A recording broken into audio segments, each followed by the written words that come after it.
700. 700, c'est le nombre de salariés de l'entreprise Brandt qui vont se retrouver au chômage d'ici la fin de l'année. Une marque que beaucoup de gens connaissent, une entreprise qui était installée depuis longtemps, qui avait fêté ses 100 ans d'activité il n'y a pas si longtemps de ça. Mais malheureusement, cela n'a pas empêché la liquidation judiciaire et aujourd'hui, c'est 700 personnes qui vont perdre leur emploi. Et ce chiffre-là, il fait réfléchir quand même. Pendant longtemps, on nous a dit une chose, créer son entreprise, c'est risqué. Le salariat, c'est la sécurité. Mais quand on voit ce genre de situation pour des entreprises comme Brandt, on est en droit de se poser la question, est-ce qu'aujourd'hui encore, la sécurité existe vraiment? La liquidation judiciaire, là franchement, ça met une claque à tout le monde quoi.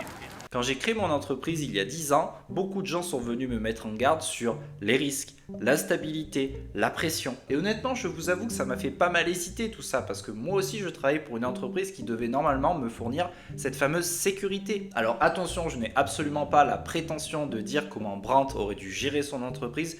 Je ne connais pas les chiffres, je ne connais pas les décisions internes, mais humainement, vous imaginez vous être dirigeant d'une entreprise de 700 personnes et devoir leur annoncer à tous qu'ils vont perdre leur emploi peu de temps avant les fêtes? Vous imaginez ces 700 familles que vous brisez?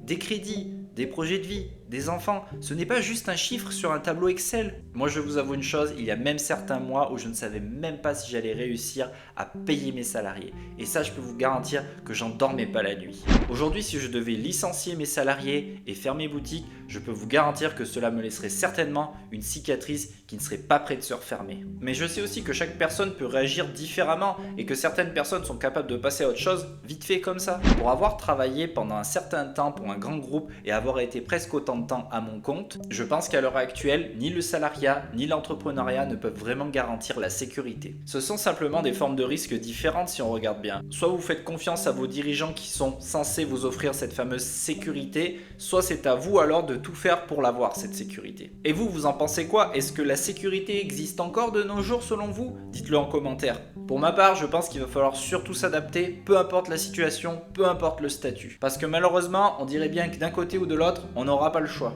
Alors peut-être que la vraie sécurité aujourd'hui, ce n'est pas seulement un statut, c'est notre capacité à faire face à toutes ces situations.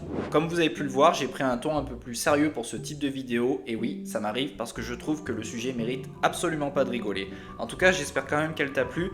N'hésite pas à me dire en commentaire ce que t'en penses, et moi, je te dis à très bientôt pour une prochaine vidéo.